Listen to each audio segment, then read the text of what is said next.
Normal fried rice சாப்பிட்டு சாப்பிட்டு போர் அடிச்சிருச்சா? அப்போ கண்டிப்பாக நீங்கள் மகாராஷ்டிரியன் ஸ்டைல் தேச்சா ரைஸை ட்ரை பண்ணி பார்க்கணும். Hello everybody, welcome to Afra's kitchen.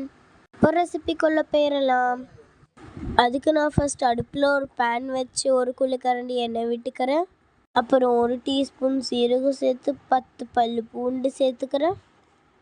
அதுக்கு மேலேயே கொஞ்சம் வேர்க்கடலையை சேர்த்து கலந்துட்டு உங்களுக்கு தேவைக்கு ஏற்ற மாதிரி ஒரு பச்சை மிளகாய் போட்டுக்கலாம்.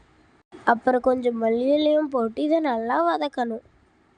இது நல்லா வதங்கினதுக்கு அப்புறம் இதை ஒரு மிக்ஸி ஜாரில் சேர்த்து ஃபைனாக இல்லாமல் இந்த மாதிரி குறைன்னு அரைச்சிக்கணும். இப்படி இருந்தால் தான் அந்த வேர்க்கடலையோட க்ரன்ச்சினஸ் இருக்கும். அப்புறம் ஒரு கடாயில் கொஞ்சம் எண்ணெய் விட்டு 1 டீஸ்பூன் சீரகம் சேர்த்து நம்ம குறைன்னு அரைச்சிருந்தா அதை தேய்ச்சாவே இதில் சேர்க்கணும். அப்புறம் அதில் தேவையான அளவு சால்ட் சேர்த்து நல்லா வதக்கிட்டு நான் ஆல்ரெடி வேக வச்சு எடுத்துருந்த இந்த பாஸ்மதி ரைஸை சேர்க்குறேன். ரைஸை சேர்த்து அந்த தேய்ச்சாவோடய நல்லா கலந்து விடணும். நீங்கள் ரைஸ் வேக வைக்கிறப்பவே 1 டீஸ்பூன் எண்ணெய் சேர்த்துக்கணும். அப்போ தான் ரைஸ் இந்த மாதிரி உதிரியாக இருக்கும்.